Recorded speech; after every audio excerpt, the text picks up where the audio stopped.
Good evening, Browns fans. It's Wednesday at 7 o'clock.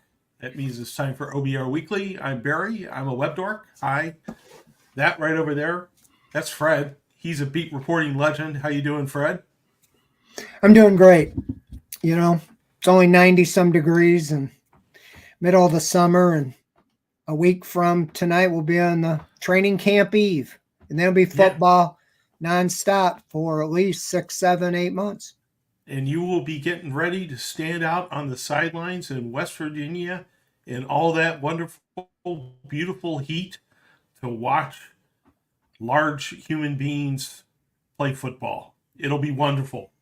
What you're meant to do, and what I meant to do, is to ask you questions over the course of the next hour and elicit your knowledge for the betterment of Cleveland Browns fans. And I tell you what, uh, there's a bit of news to talk about. Not a ton of news, but there's a bit of news to talk about.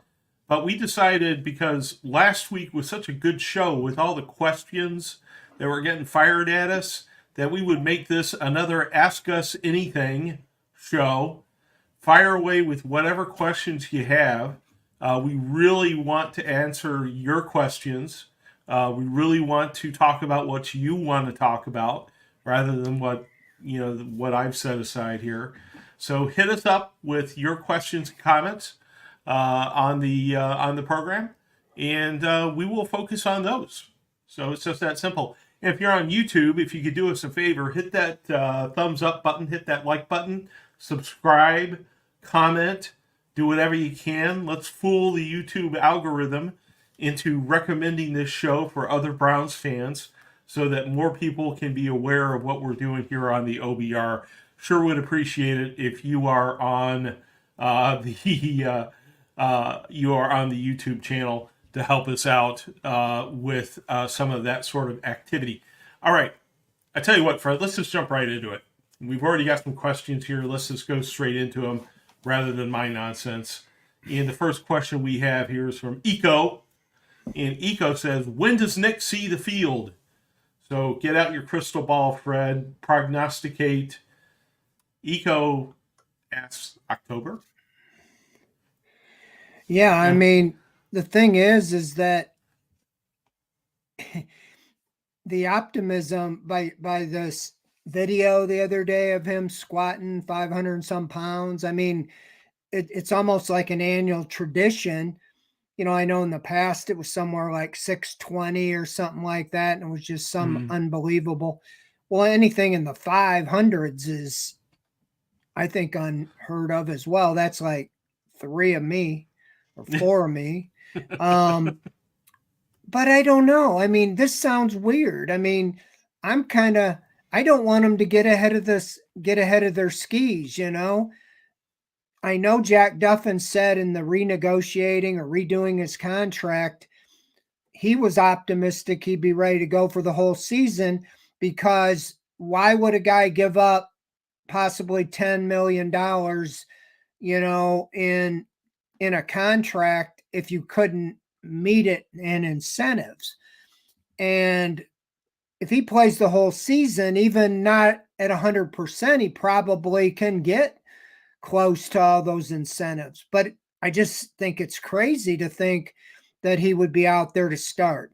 I mean, a week from now will be the first marker. We haven't really got any official updates on him.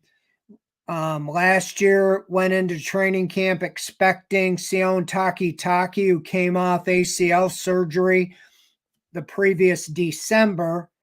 I realize it's different than what Chubb had, 2 surgeries, but we expected him to be on the physically unable to perform list to start camp.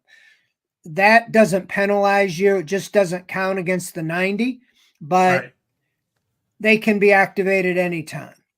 Well, he wasn't put on that. He started day 1 active, practicing. He didn't do everything. So I don't know if they'll do that with Chubb or not. It's unfathomable to me that he would start practicing next week. So with that said, I have to believe that, if he's running full speed straight ahead, I haven't heard any more. You got to do a little bit more than that. You got to cut, you got to do things. So I have to think that he's going to start on physically unable to perform. I think then there's another marker when it comes to final roster cutdowns. I know they keep changing things. I know you can put them on a list and they have to miss 4 games or 6 games. And then there's one that you had to put the guy on the roster before you put him on the list so he wouldn't be out the whole year. I think they changed that a little bit. But with that said, yeah, I would think October would be realistic. I keep saying you need Nick Chubb at 100% or as close to it for the back half of the season when you're playing, the AFC North and you're playing. I realize you can be out of contention by midseason if you play bad in the first half, but I think the Browns will be okay in the first half.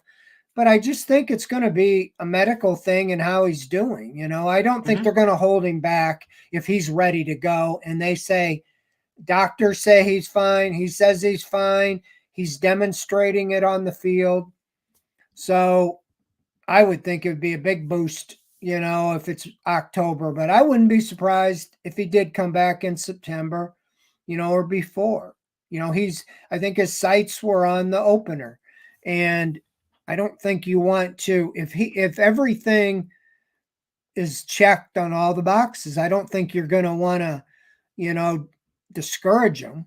So, I mean, it's a good problem to have, but, yeah, I mean, you hope he's ready to go sooner than later. But again, I would hedge my bets and I definitely would want him ramped up. So the second half of the season, he's if he's 75% to start the year, but you think he's going to be like 85 or 90 by holding him out a few weeks, I think I'd do that. Or you just give him a few plays, each game and just kind of let that dictate, if he's like unstoppable, you just keep doing more. I mean, but I think it's going to be a medically driven decision. And the Browns give no information, so you're really not going to know. They're going to have to mandate or announce if he's on the physically unable to perform list next week. Yeah. And that'll be a big topic. So I'm encouraged by what I saw in those videos. I don't care if you're 100% healthy. If you're doing that type of a load on your knees, I mean, that's saying something, in the reports that he's running nearly full speed straight ahead. I mean, all that's positive, but he's just got to do more to be a Pro Bowl level running back. And I don't think you really, you can make the case that at 80% he might be still the best back on the field. I mean, he averaged 5.3 yards a carry in his career, and the top guy last year for the Browns was Pierre Strong, 4.6, but he didn't have that many carries. Jerome Ford, averaged 4.0. So that's like 80% of. So if Chubb's at 80%, you could almost make the case he's as good as anybody they got out there. So right. I don't know. Those are you just don't know exactly, how to measure, where the guy's at. But yeah, we've said this all along. I mean, Nick Chubb is a different breed. I mean, he's driven to do things that others won't do, or and so I'm pretty confident he's going to be back sooner than later. I just don't want people to get, sort of unrealistic expectations. I know everybody thinks that Chubb is like some sort of Superman and can do things that other humans can't do, but those knee surgeries are nothing to to minimize. I mean, that's very significant.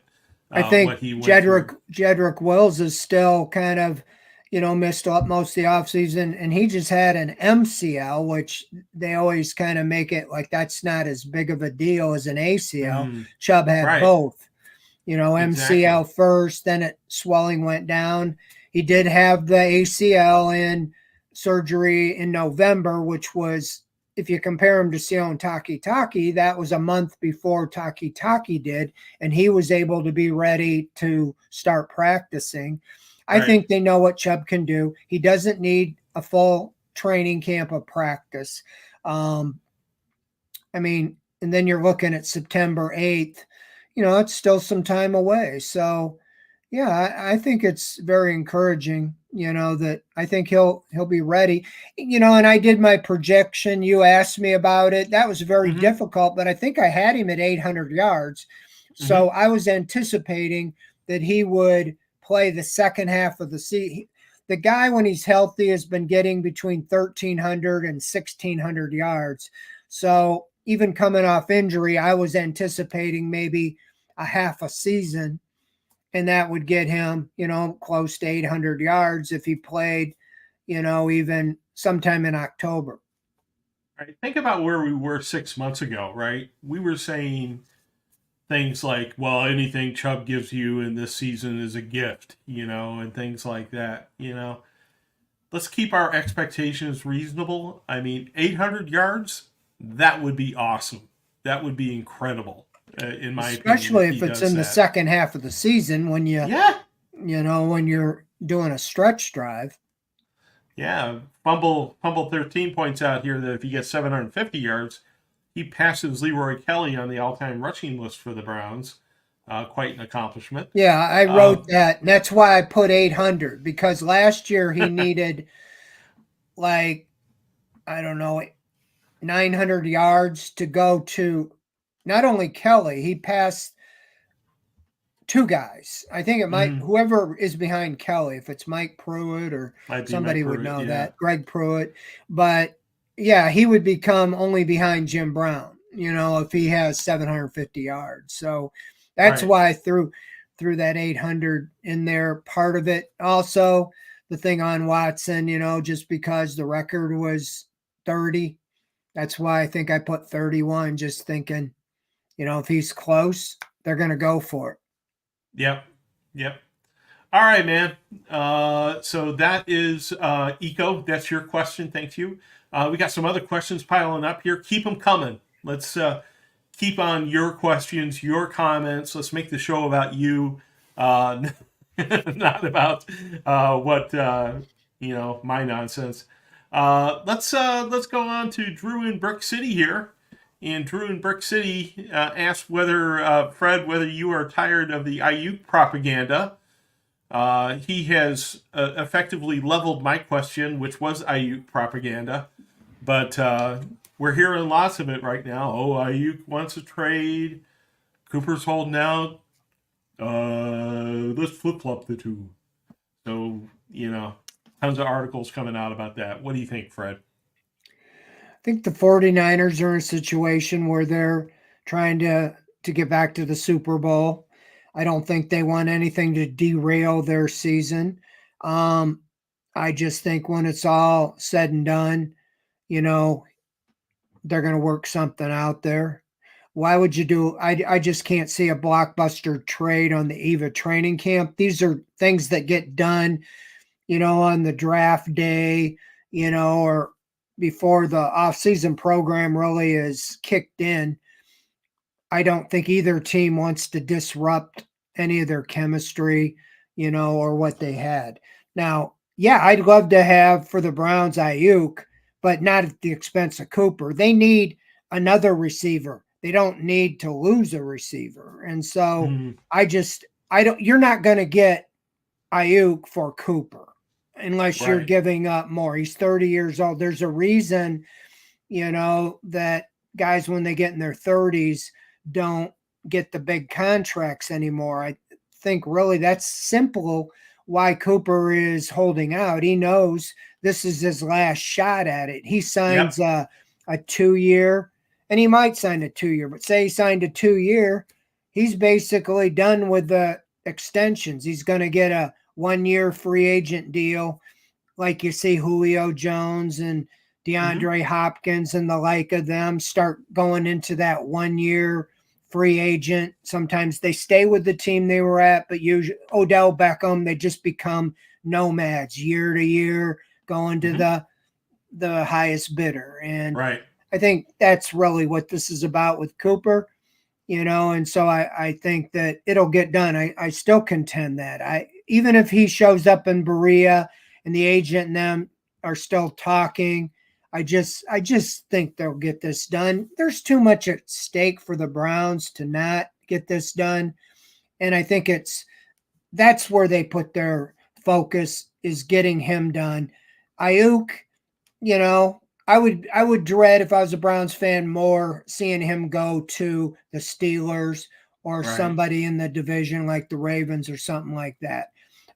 The Browns are trying to justify paying, Cooper 30 some million, or I Hmm. think where it'll come in, the barrier, like a Mike Evans, I think's a year older than Cooper, and I think he got something like, I don't know, 23, 24 million, 25 million a couple years. I think that would be something they would use as a standard for Cooper.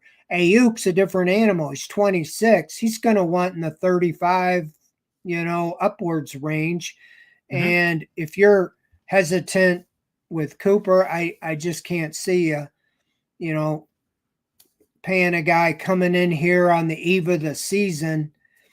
You don't, unless they really know him, that he'd fit right in. I don't. I just don't see it happening as far as a trade of Cooper for Ayuk. And didn't the Browns, they already got their guy for the next 3 years. They got Jerry Jeudy, who was picked at a couple of selections before Ayuk. Now, you'd love to have both of them, of course, but Ayuk cost you Cooper. He cost you a high round draft pick. He cost you, a lot of money over the next 3, 4 years. They've already got a guy for the next 3 years or so, from the same exact draft class. They've already done this, right? They have other areas where they can invest, and it doesn't strike me as if they are desperate to sort of double up their investment in 2020 wide receivers. But I'll throw this out, to the fans, is that, in asking you, or even asking you as fans to respond to this, since Andrew Barry's been here, this is his 5th year. Can you think of any high profile guy, a key player right in the midst of the team that he's let get away? right, Can you? I can't. the chat I is mean, silent right now. so I'm very confident this will get done. Right. And Cooper will be, I think he's under contract this year for at least 20 million, might be up to 23. I don't know. But I mean, that you're not just going to let that go. Look at T. Hmm. Higgins, he did all his talking, and what'd he do? He signed. He's not happy with it. And then I throw you this. It wasn't too long ago, there was a guy, a tight end on the Browns, who demanded to be traded. Browns said no. And now they got rid of everybody else and made him, and he turned into a Pro Bowl tight end. And Right. so I don't think the 49ers, are eager to just accommodate Ayuk. He's got to play. He's under contract if Hmm. he wants to get paid. If he doesn't want to get paid this year, and he doesn't want to get a year, and that's a big thing, a year playing. We know with Josh Gordon, the guy never got vested because he never got his 4 years officially into the NFL, because he always was suspended. So no, I think that, the 49ers, I don't know why they'd trade him, at this point. Yeah. The 49ers don't have that strong a motivation. They got him for the rest of this year at 14 million. And you would think something would work out between those two at some point. And, but hey, there's page views, clicks to be made with this, talk about big wide receivers. So, we'll keep hearing about There's it. a lot of people, oh, I can't stand them. They would never speak. And I mean, look at all the name calling. All you have to do is look at a year or so ago with Lamar Jackson. That guy's, I'm never playing here, and, Yeah. this and that. And all of a sudden, everything's hunky dory. Right. Right. An exchange, there's an exchange of cash and everything is fine. Funny how that happens. Larry from YouTube writes, what day do rookies report to camp again? Why don't you give us next week's schedule, Fred? Well, I believe they report on Monday. I think the veterans report on Tuesday. They're just going to Berea. They'll do their physicals. They'll do those kind of things and, orientation or whatever. The 25th is Thursday. They're going down to Greenbrier, I believe, that day, that morning. Their first practice at Greenbrier is next Thursday, the 25th at 2:50, like 10 to 3 on Thursday. If it's like last year, it'll probably be a walkthrough for about an hour. After that, Kevin Stefanski and some of the players are going to speak. So our first report, our first availability with the team is next Thursday from the Greenbrier practice field in West Virginia. Then Friday morning they practice, I believe, at 10:30. Or excuse me, Kevin Stefanski speaks at 10:30, and then after that at 11 they practice. The players speak to us after, and the same schedule on Saturday. They're off on Sunday, the 28th. So they have 3 practices, and then they're off, and then they pick back up on Monday and Tuesday before they have a mandatory day off again on Wednesday. So I think you have to have 3 days of practice before you can have pads. So I'm anticipating Thursday, Friday, and Saturday to count. I would think they would hit or have pads on at least on Monday and Tuesday, one of those days of the next week. So I'm pretty sure the rookies report next Monday. It could be Tuesday and the veterans Wednesday, but there's nothing going on as far as access until we get to West Virginia. Right. So, Cooper could show up. They could get it done. They could announce it next week before they could do it. It could happen down there. But next Wednesday night when we do the show, will be obviously the night before everything starts on the field. So I plan to be there, Lord willing, at the first practice and talking to everybody and videoing little clips of what's going on, whatever we're allowed, and send you little reports back. So stick right with us. Yep. We won't actually have had any more Browns access between now and next Wednesday night, but we will on Thursday, right? So we don't get any access to the team on Monday or Tuesday when the rookies and veterans come in. There was Deshaun Watson had a camp today. It wasn't really official access, but some of the reporters went out there because they knew he was, going to be at this camp and in Berea. I don't think any of the players do that next week because training camp's upon them. So, there'll be news from the team, they'll probably announce, any moves they make like they did today. The signing became official for Dustin Hopkins.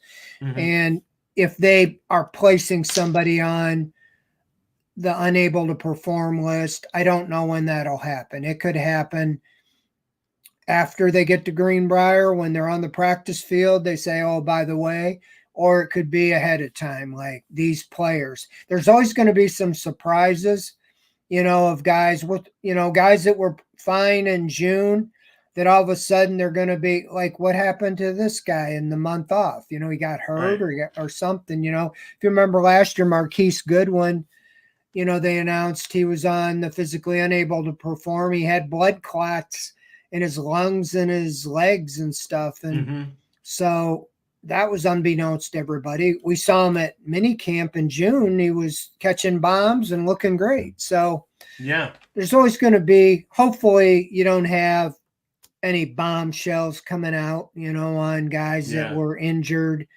in the last month, Yeah. Yeah. That's the last not thing that we playing need. football. I Yep. mean, I think Naeem Hines, it was about this time. I think we was with the Bills. He got hit by a jet ski and lost his season, Right. non-football activity. All Browns players stay off of jet skis, stay off the basketball court. Just get down to Greenbrier healthy. Just clean living between now and Greenbrier. That's all we ask for. All right, this is an Ask Us Anything edition of OBR Weekly, so fire away with any questions that you have, preferably Browns related, but if they're not Browns related, that's fine. We'll roll with it. Sancho Panda, not Sancho Panda, Sancho Bermuda writes in, he says, I was brushing up on the NFC North and realized that Matt Eberflus coached the Browns linebackers from 2009 to 2010. Did Fred cross paths with Eberflus? I think that's how you pronounce it. He seems like a good defensive coach. Did you cross paths with him at all back in the day? I think I interviewed him, but they didn't make the assistants available like they do now. Like all the assistants get a shot at the media. They rotate them around. I think that's more of a league mandate. I don't know if that's just a Kevin Stefanski thing, but I don't really remember. There's a lot of them. Mike McDaniel, the Dolphins coach, was with the Browns. Right. So was well, there's a lot of names. The NFL just kind of, it's a who's who of things. But no, Eberflus, yeah, he's got a lot of. I think he's got ties. He's from either John Carroll or Mount Union or something. Mm-hmm. Either went there or played there or something.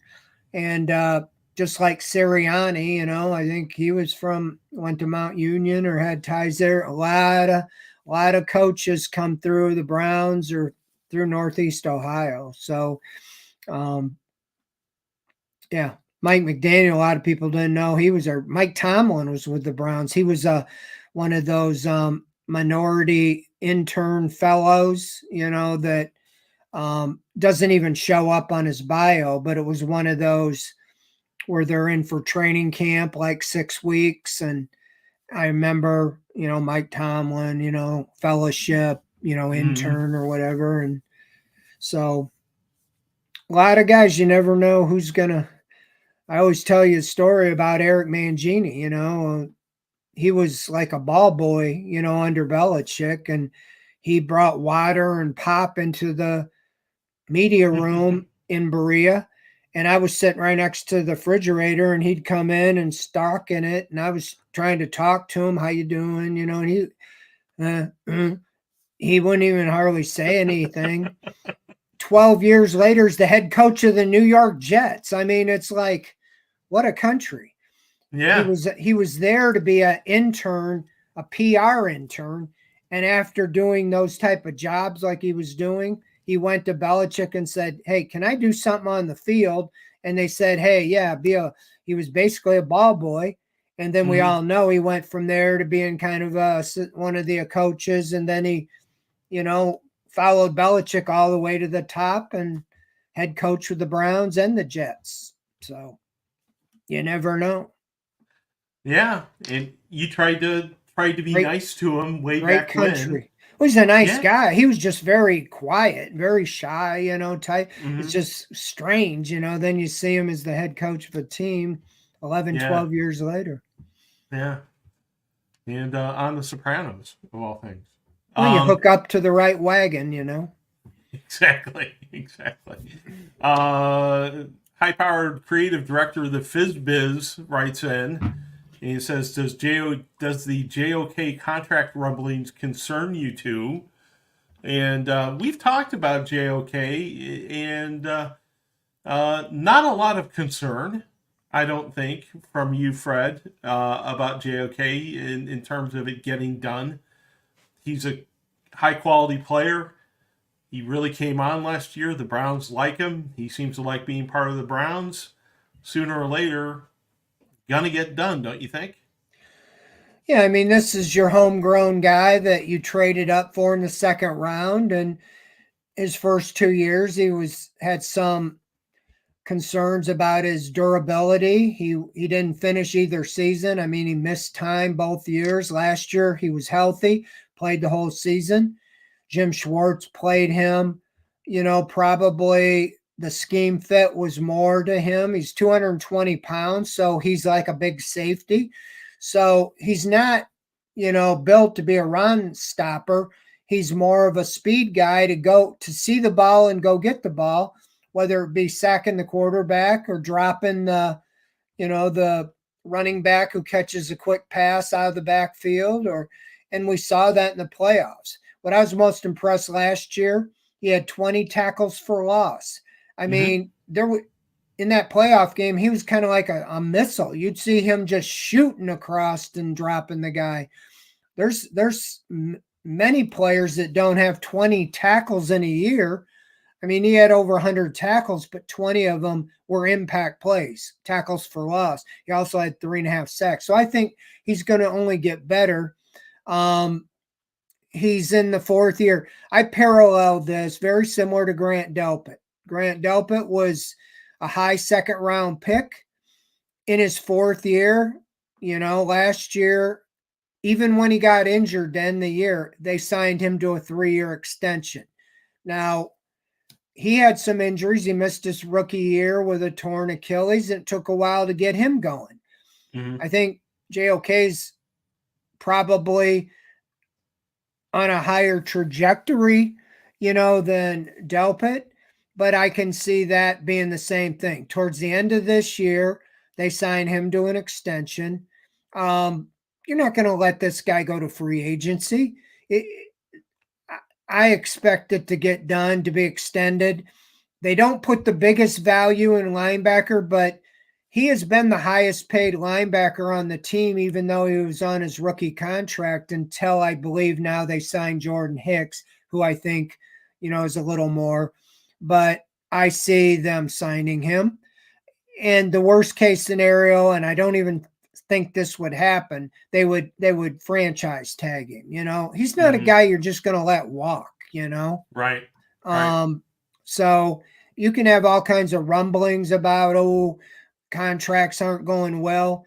I don't necessarily expect things to get done, even before the season. I think it's, hey, go have another year like you did last year, and Mm-hmm. then, we'll open up the wallet. Right. But I see it. I see them talking to him and trying to get it done. And I Yep. would think that somewhere towards the end of the season, they've done that with several guys. Delpit last year. They did, I think, Batonio and Teller near the end of a season. They did Conklin near the end of a season, and you got JOK here entering the last year of his rookie deal. So, I mean, if we're aware of it, they're aware of it, and I just go back again. Yeah, you're what you want. You have a lot of good players, a lot of core players, and sometimes you got to make tough decisions. But to date, Andrew Berry has found a way to keep the key people. Mm-hmm. And I just feel you got to put a little faith and trust. I can't think of a guy yet that he's let get away that they didn't want to let get away. Right. Right. Yeah, he's found a way to keep everyone that he's really wanted to keep, and JOK certainly seems to be um, one of those guys. Hey, I want to keep talking about linebacker a little bit here, but before we do that, let's talk about our friends at Core Home Fitness, who sponsor this program. This has been a sponsorship that has worked out really well for them and for us. Our friends at Core Home Fitness make a fantastic product of interest to a lot of the people who watch this show. They make adjustable dumbbells and weight fitness equipment that you can bring home. They make the not only the dumbbells but the benches and all kinds of things, the bars and the fixtures that you can use to put them on. They are the top rated in their class of adjustable dumbbells by all the magazines that matter. Best by Consumers Reports, so on and so forth. Um, Really good opportunity here. If you want to contact them at corehomefitness.com to get a good deal on the very best home fitness equipment. Avoid schlepping down to the gym all the time. Bring the gym home. Crush your goals in 2024. These guys know what they're doing. They have great customer support, hassle-free returns, you name it. They'll take care of you. Feel free to contact me if you have any questions you want me to relay over to Core Home Fitness. They are absolutely fantastic. Every contact I've had with them has been terrific. So check out corehomefitness.com for the ultimate in home fitness equipment. They've stepped up to sponsor the OBR. They rock. They support us. Please support them. All right. That's corehomefitness.com.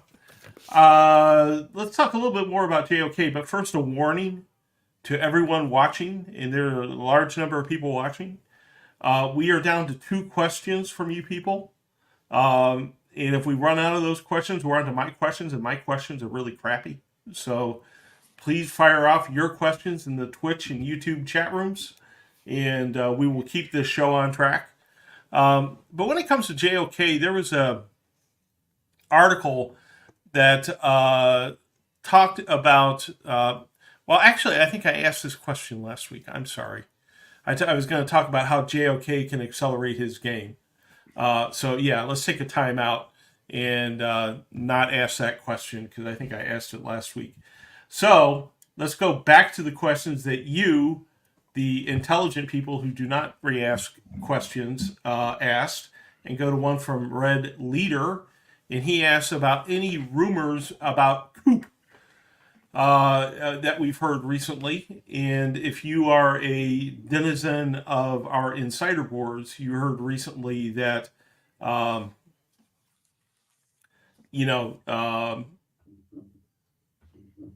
they're not exactly close, at this point in time.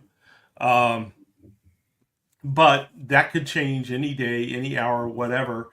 And we heard today from Deshaun Watson that Cooper has not skipped a beat, this offseason. Deshaun Watson, obviously very enthusiastic about bringing Cooper back and has been practicing, and Cooper has been involved. Right, Fred? That is correct. I may be totally off kilter on this. I know there's an agent involved and it takes 2 sides, but I've been around Cooper now for the years he's been here, the 2 years. One of the nicest guys I've ever seen. I do not see this in his temperament being an upset type individual, even. And so you talk about being far apart. All it takes is a phone call saying, okay, what did you want? You got it, and there's always a little of this. You don't even know how much. A lot of times teams just wait on this stuff. But I'll say this: Deshaun Watson has been lobbying for his top guy, all off season. He's very close with Cooper. He's their top receiving threat. You go behind that, you have guys that you're hopeful. They have potential, but I wouldn't say Jerry Jeudy is a Amari Cooper yet. And I wouldn't say Elijah Moore or Cedric Tillman by any means are Amari Cooper. No. And Jimmy Haslam has stepped up and paid virtually whatever dollars they've needed to do to keep things afloat by restructuring contracts and paying bonuses up front and all this. Andrew Berry has a lot behind him, with Haslam. I cannot for the life think that they're going to jeopardize this season in any way by alienating Watson or Cooper or any of that stuff. So nothing has happened until they start actually playing games in September. But yeah, they got practice. Allen Iverson, practice. You know, last year I remind people the first 2 weeks, or at least the first week, Cooper didn't practice. They said he had something. They never really said what was wrong. He probably just didn't want to practice. You know, might have been coming off that core muscle surgery he had or whatever, but yeah, don't get too wound up about this. You know, it's going to get taken care of. If it's not, I'll have egg all over my face. I mean, but I just cannot see this getting ugly at all. I just don't. There's too much at stake to begin with, and why in the world would you alienate Watson, Cooper, and anybody else you got over a few dollars? right. I mean, relatively, you know, let's say that, okay, he wants 3 years, you know, and whatever, an average of whatever it is, 22, 23, 25 million a year. Are you going to jeopardize everything over a little bit like that? I don't think so. You know, it seems to me that between where he's at, you know, right now and what he wants, he probably wants 3 years if he can get it, right? But between where he's at and what he wants, there's plenty of wiggle room, plenty of compromise room between those two spots for them to reach some sort of an agreement. You know, I just don't see this as dragging, you know, into the season. Well, look, and I'm not disagreeing with the Browns got ahead of the market and they were praised for giving Judy an average of like 17 million. I think 3 years, 51 million. 17 million. Cooper is getting 20 million. I mean, that's a lot of money, but he's been there, done that. Judy hasn't done jack squat with the Browns. and Cooper is the only wide receiver in the Browns' storied franchise history that has had back-to-back 1,000-yard seasons. He's been here 2 years and he has 1,000-yard both years. Think of all the receivers that were your heroes as a kid. Mine was Gary Collins. None of them, even Dante Lavelli, all those guys, none of them, Max Speedy, ever went over 1,000 yards 2 years in a row. I was astounded when I researched that last year during the year when he went over 1,000, that nobody ever did that with the Browns. I think he's got a little bit of wiggle room in negotiating. Plus, everybody's acting like he's 30, okay? He hasn't like fallen off a cliff yet. You know, you act like when you're 30, you know, I can see him being very productive for 3 years. Right. And why wouldn't you reward him for that? You can always back end it where the third year, maybe your guarantees are up front so you could get out of it after. You know, I'm not the contract guy like Jack is, but they're going to figure this out. I mean, really. And he's your top guy. It's not like he's your fourth or fifth receiver, you know. Yeah. He's your Pro Bowl, you know, player, your go-to guy. Think of Nick Chubb's coming off this major injury. He's 28. Are you going to feel the same way in 2 years with Nick Chubb? You know, like, okay. Yeah. He's done. You know, the Browns had to protect themselves, and Chubb was willing to bet on himself with incentive-laden contract. You know, Cooper could do the same thing as well. Santo Bermuda says the first wide receiver he remembers is Michael Jackson back in 1990. That's a name. Do you remember what his name was when he was drafted? Oh, that's a good question. Michael Dyson. Michael Dyson. That's right. That's right. That's a good memory, Fred. That's a good memory, Fred. I think that Cooper would not have that 1,000-yard record if Paul Warfield had not been traded. Well, there's a lot of ifs and buts, no question. Yeah. I mean, you got Warfield for the beginning and the end, but all the good years you didn't have him. But I'm just saying the facts are the facts, you know. Webster Slaughter, Gary Conn. Now, some of them played less games than they do now, but still, even Odell and Jarvis, and they didn't have back-to-back 1,000-yard years. That's a pretty big feat. I'd like to see what he can do in the third year with a healthy quarterback. I mean, the guy played with 5 quarterbacks last year and had 1,250 yards. Right. Who was that who traded Warfield for Mike Phipps? Is that Modell who did that? I think it was Harold Sauerbry. I don't think it was Ernie. Of course, he was here then. No, I That don't would have think it been was like Corsi. 1960. I think Warfield was a rookie in 64. Yeah, Um, before my time. But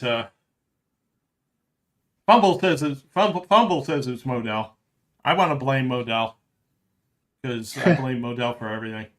well, they were so desperate back then to get a quarterback, and that's, Yeah, yeah, it all goes around the quarterback, even back then, and Mike Phipps wasn't the answer, but they were willing to give up a Hall of Fame wide receiver, from Ohio State, yeah. to try to get that guy. So, yep, oh yeah, those are my childhood. Fair Hooker, Jubilee Dunbar, Gloucester Richardson's another one, Chip Glass. Yeah. He was a Yes. tight end. We had some yeah, we had some classics. All right. Got a couple questions here. Chat username asks, do we foresee any surprise veteran cuts? Um, let me throw two names at you. One is Siaka Ika. Siaka Ika, obviously, there's a numbers game going on at defensive tackle. He would be a trade candidate, I would think, because he's so young. But if no one wants him, Fred, could you see him getting cut? Yeah, absolutely. I mean, it hasn't been Andrew Berry's forte to give up on a draft pick. We saw what he did with Anthony Schwartz. I mean, many of us saw the writing on the wall for him 2 years earlier, and they finally let him go last year. Ika's just, a third round pick, just entering his second year. He's really an unknown because he didn't play. They had him basically on inactive the whole year because he was a high draft pick. He might be a better fit in another scheme, more as a true nose tackle, a guy just plugging up the middle. But I have to think that Jim Schwartz had to have some input, in the draft that you like this guy. So I don't really know what they think of him, other than they went out and signed Quentin Jefferson and used Mm-hmm. their top pick to draft Mike Hall, and then their Right. last pick to draft another defensive tackle in Juwan Briggs. So I don't know if they would outright cut him. I have to think there's a market, and I can see them trying to trade some of their depth for maybe an area that they are a little lean. Maybe Mm-hmm. you trade Ika or Maurice Hurst or somebody like that, and if you could get a legitimate backup tight end, or depth at linebacker. The Browns are pretty much set on the front line, but they need a little depth at a few positions, in my opinion. I would say linebacker. I would say, at tight end. I would say maybe even another edge rusher, unless you think Isaiah McGuire's ready to step up. Ika's is a mystery because he never played, and you don't really know what they think about him. Right. And they went out and added 3 defensive tackles. They lost Jordan Elliott, but they replaced him with basically by bringing back Shelby Harris, Maurice Hurst. So the only guy you lost was Elliott, and you added Mike Hall, Juwan Briggs, and Quentin Jefferson. And Right. so I think they like most of those guys. So if they just don't think Ika's ready, rather than cut him, I think they try to trade him. But if teams know they're going to cut him, I would try to.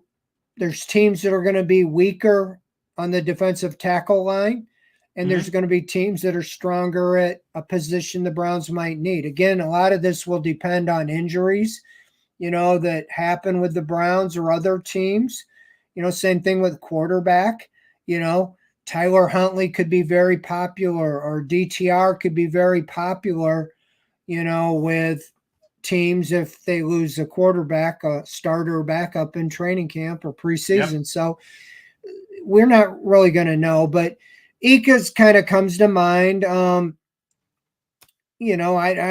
don't see him. Maybe same thing, Maurice Hurst. If they really like Eakin, don't want to let him go, they might think, well, we got Jefferson and we got Mike Hall in the draft and Jawan Briggs. So that area, I think the numbers just don't add up. They got to do something, and I think they may use that to beef up another area. But when it comes, all things come equal, Cade York, I don't know if they'd keep two kickers, but you signed, Hopkins today to a $15 million 3-year extension, which I think is a good move. I thought maybe since Hopkins was in the final year, maybe they were trying to keep York around this year to take over, next year, but I don't think he's going to want to stick around when you give 15, 16 million to the kicker for 3 years. He's so got job security. yeah. So yeah, I don't know. I mean, James Hudson could be a surprise. He's in the last year of his contract. If they feel like they have a replacement backup, yeah, it's hard to say. David Bell, if they're really impressed with Jamari Thrash, is ready to beat him out or to get in the lineup. Guys like that. I mean, I don't know if they're surprises like Khalif Halasi, who's on the team last year.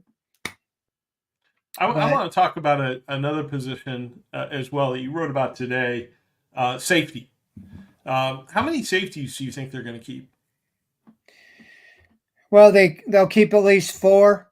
I think there's a case they would keep 5. They have the 5 safeties that ended the season. I mean, the top 3 from last year, they re-signed McLeod, who's in the final year, has already announced this is his final season. But you got Thornhill back for a second year and Delpit off the extension. So the starters are Delpit and Thornhill. McLeod was the third. You have to wonder if Ronnie Hickman or D'Anthony Bell will move ahead of McLeod. They really, those injuries to Thornhill, Delpit, and not Hickman,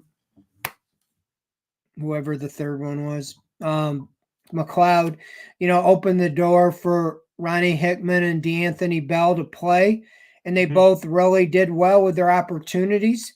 And so now the good thing about that is you have 5 legitimate safeties, and you could move off from, a guy like McLeod.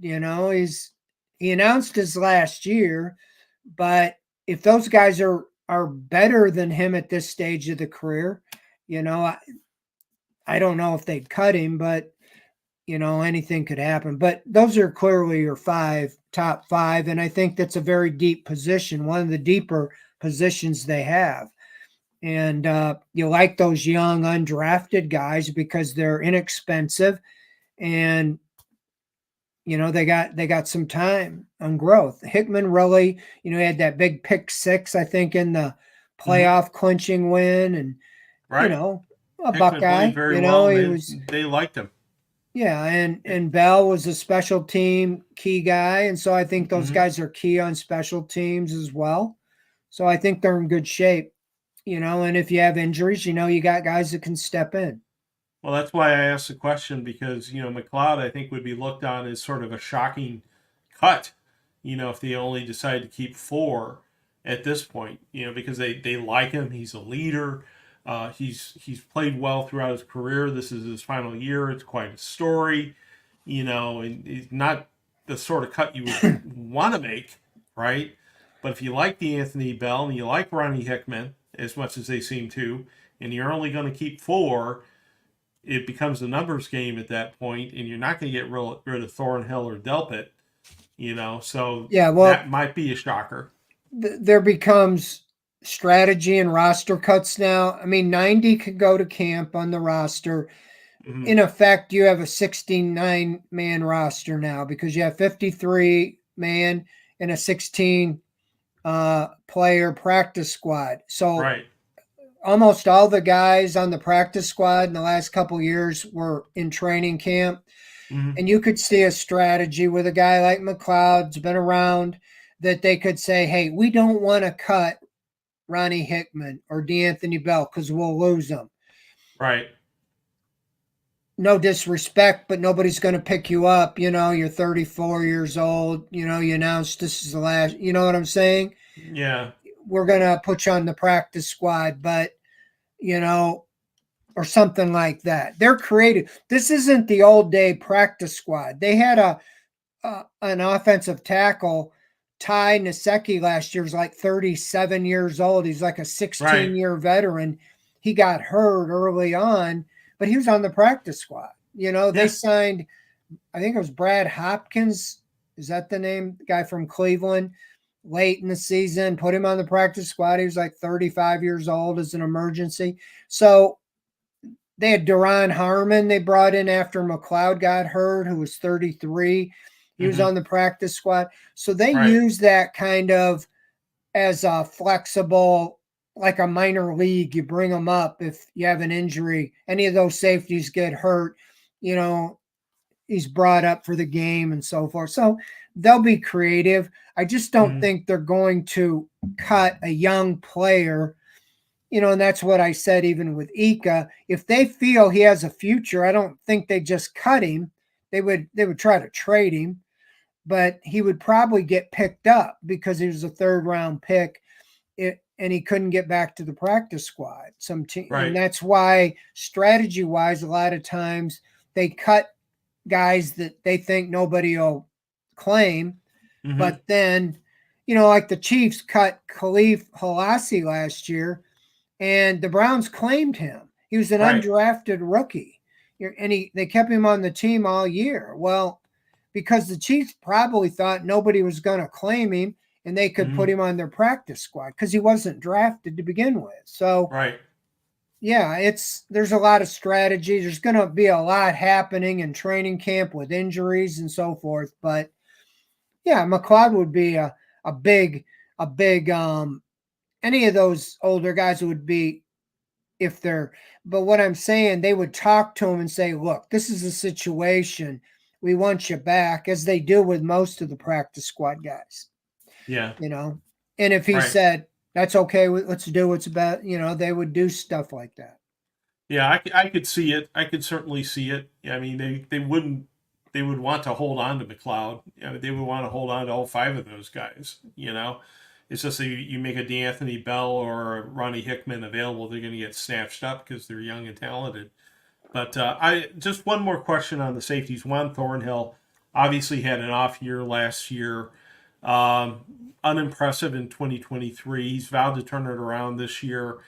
But has he talked about why last year was an off year for him? And talked about how he's going to turn it around this year? Or is it just an assumption that it was just an off year, we're going to do better? We haven't really talked to him much. We'll get into that in Greenbrier. He'll be one of the guys talking to. But I do know that he had that calf injury that nagged him. He'd be inactive for a game, then he'd come back, and then he'd miss a couple weeks practice.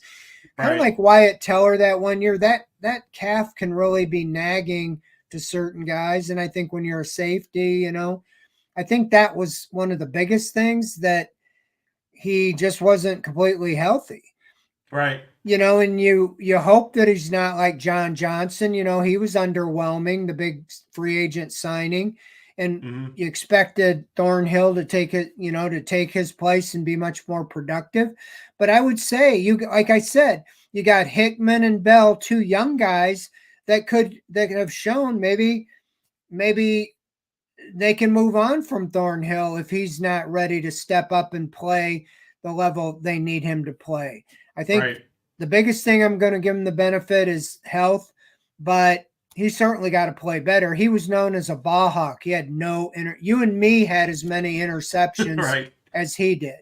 So He we'll just had a see. couple passes broken up too, right? Yeah, I mean, he did not fill up the stat chart, but if you're a safety and you can't really explode because your legs bothering you, mm-hmm. so no excuses. He's got to be on the field.